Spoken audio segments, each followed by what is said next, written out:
நெல்லை மாநகராட்சி குப்பை கிடங்கில் தொடர்ந்து 1 மணி நேரமாக தீ எரிந்து வரும் நிலையில் கூடுதல் விவரங்களோடு இணைந்திருக்கிறார் செய்தியாளர் சிவமணி. விவரங்களை பதிவு செய்யலாம். எப்படி தீ பற்றியது? திருநெல்வேலி மாநகராட்சிக்கு சொந்தமான குப்பை கிடங்கு நெல்லை சங்கரன்கோவில் சாலையில இருக்கக்கூடிய ராமையன்பட்டி கிராமத்தில் அமைந்திருக்கிறது. சுமார் 150 ஏக்கர் நிலப்பரப்புல இந்த குப்பை கிடங்கு அமைந்திருக்கிறது. நாள்தோறும் திருநெல்வேலி மாநகராட்சி பகுதியில் 55 வார்டுகள்ல 4 மண்டலங்கள்ல எடுக்கக்கூடிய குப்பைகள் 200 டன் குப்பைகள் அங்கே கொண்டு கொட்டப்படுகிறது. ஆண்டு முழுவதும் குப்பைகள் கொட்டப்படும் நிலையில் அதில் உரம் தயாரிக்கும் நிகழ்வும் நடைபெற்று வருகிறது.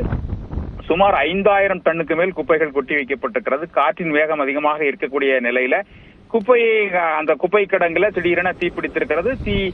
யாரேனும் விசமிகள் தீ வைத்தார்களா அல்லது தன்னால் தீ பிடித்ததற்கான காரணம் என்ன என்பது குறித்து விரிவான விசாரணை தற்போது நடைபெற்று வருகிறது.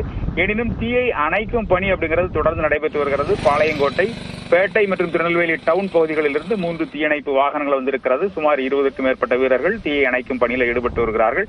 இந்த காற்றின் வேகம் அதிகமாக இருப்பதால் தீ மளமளான பரவி வருகிறது. தீயை கட்டுக்குள் கொண்டு வருவதற்கான நடவடிக்கைகள் எடுக்கப்பட்டு வருகிறது. திருநெல்வேலி மாவட்டத்தினுடைய ஆட்சியராக இருக்கக்கூடிய சுகுமார் சம்பவ இடத்திற்கு நேரில் வந்து ஆய்வு நடத்தி விரைவாக தீயை அணைப்பதற்கான நடவடிக்கை எடுத்து வருகிறார்.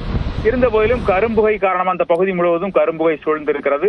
பகுதி மக்கள் சுவாசத்திற்காக சுவாச கோளாறு ஏற்படுவதற்கான வாய்ப்புகள் இருப்பதால் உடனடியாக தீயை அணைக்க வேண்டும் என்று கோரிக்கை விடுத்திருக்கிறார்கள். இதுபோன்ற நிகழ்வு அப்படிங்கிறது ஒவ்வொரு ஆண்டும் இதுபோன்ற நிகழ்வு ஆடி மாதங்கள் இதுபோன்ற நிகழ்வுகள் நடப்பது வாடிக்கையான நிகழ்வாக இருக்கிறது. இருந்த போதிலும் தீயை அணைக்க விரைவாக அணைப்பதற்கான நடவடிக்கைகளை மாநகராட்சி நிர்வாகம் மாவட்ட நிர்வாகம் எடுத்து வருகிறது. விவரங்களுக்கு நன்றி சிவமணி.